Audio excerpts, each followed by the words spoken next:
Secara spiritual bisa dilihat dari siapa tokoh pemimpin yang dulu berkuasa, tetapi justru dia tidak ikut bersatu dan hadir mendukung dengan jelas.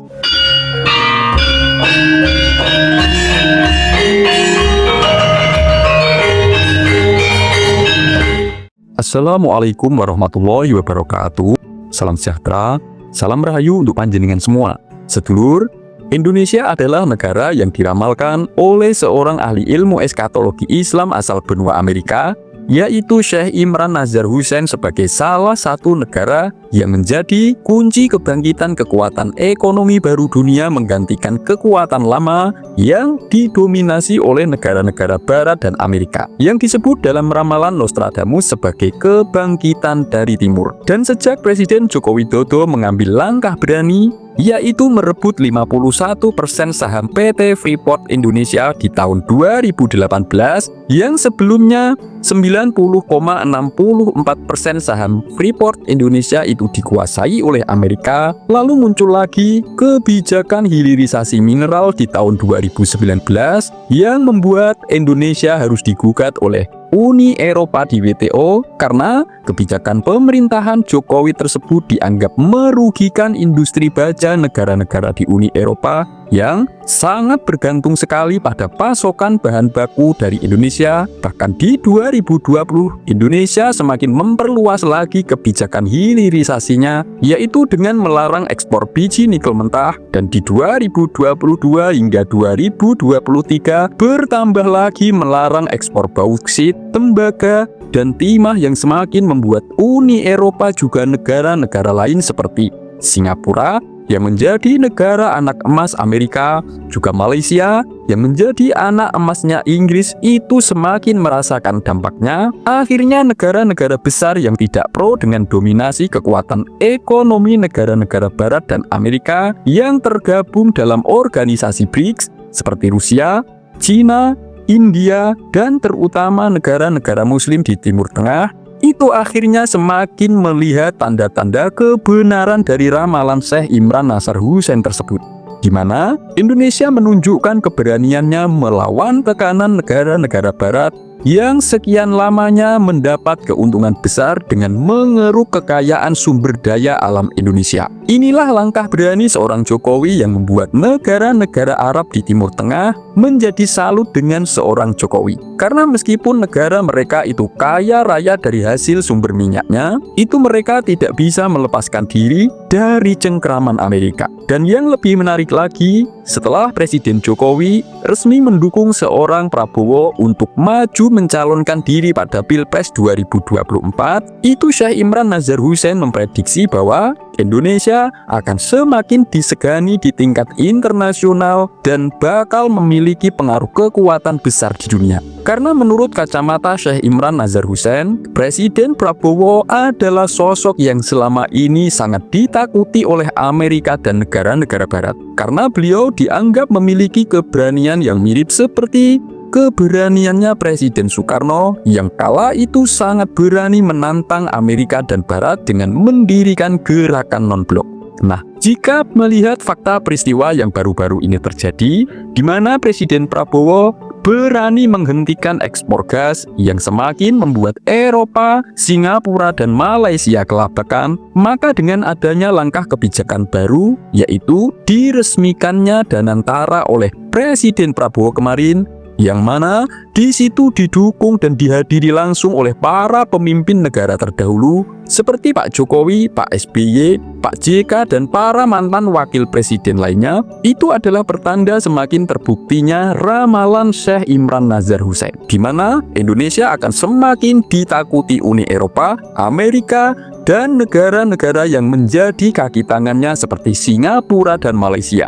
Karena dari sudut pandang spiritual, di balik adanya peristiwa di mana kebijakan pemimpin baru itu didukung oleh para pemimpin negara terdahulu, dan pada saat peresmiannya itu para tokoh pemimpin tersebut turut menghadiri, itu mengisyaratkan 5 makna sebagai pertanda besar bagi Indonesia. Sebelum membahas satu persatu, silahkan tulis komen apapun harapan dan doa panjenengan semua untuk Indonesia. Bagi sedulur yang muslim, Marilah sempatkan tulis komen sholawat agar hajat dan doa kita semua terkabul. Nah, makna yang pertama adalah pertanda datangnya masa kebersatuan dan kebijaksanaan.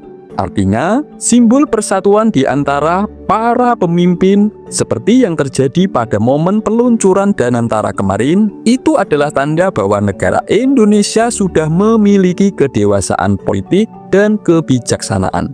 Inilah yang akan membawa dampak semakin bersatunya masyarakat dan rakyat Indonesia dengan pemerintah yang akan menjadi kekuatan besar bagi Indonesia. Tetapi, hal inilah yang selalu ditakuti dan tidak disukai oleh negara asing yang ingin selalu memecah belah bangsa Indonesia. Entah melalui isu-isu politik, melalui propaganda dan demonstrasi dan lain-lain. Karena jika Indonesia sudah bersatu dan kuat, itu adalah pertanda bahwa mereka sudah kesulitan merusak dan melemahkan Indonesia demi kepentingan mereka. Makna yang kedua adalah pertanda membaiknya kondisi sebuah negara. Karena dalam sudut pandang spiritual, kesepakatan dan dukungan dari para pemimpin di masa lalu, itu bisa menjadi pertanda bahwa kebijakan tersebut bukanlah sekedar ambisi pribadi, tetapi sebuah langkah besar yang telah dipertimbangkan secara kolektif demi kebaikan suatu bangsa.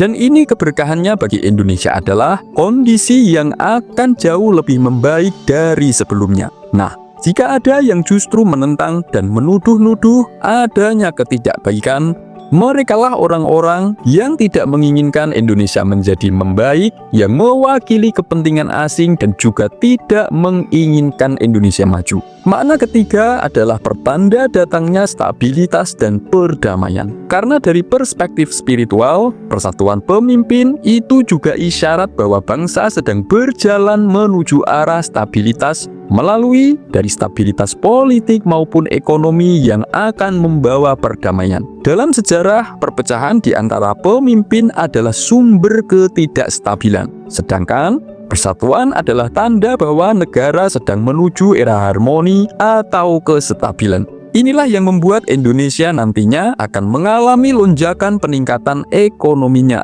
Dan inilah terbuktinya prediksi lembaga riset internasional, yaitu McKinsey Global Institute, yang meramalkan bahwa di 2030 nanti, ekonomi Indonesia akan menempati peringkat ke-7 dunia. Makna yang keempat adalah pertanda keterlepasan dari ancaman keterpurukan dan datangnya penyelamatan. Dalam sudut pandang spiritual, pemimpin baru yang menunjukkan upaya persatuan dengan bukti merangkul semua tokoh pemimpin yang berkuasa sebelumnya demi sebuah kebijakan yang diniatkan untuk kesejahteraan rakyat dan negara.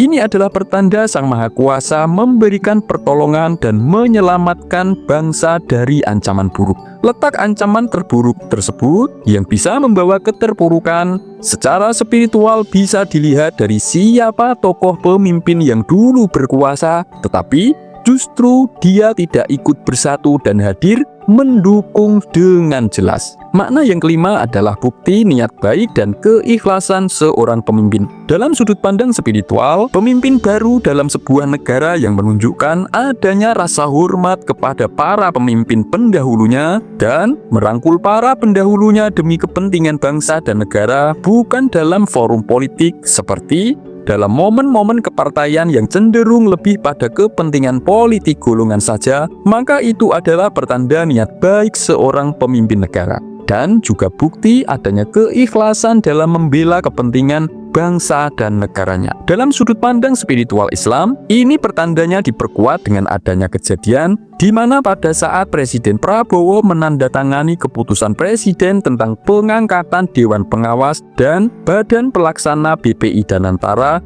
itu beliau berulang kali mengucapkan basmalah dengan sangat jelas. Semoga ini bermanfaat. Wassalamualaikum warahmatullahi wabarakatuh.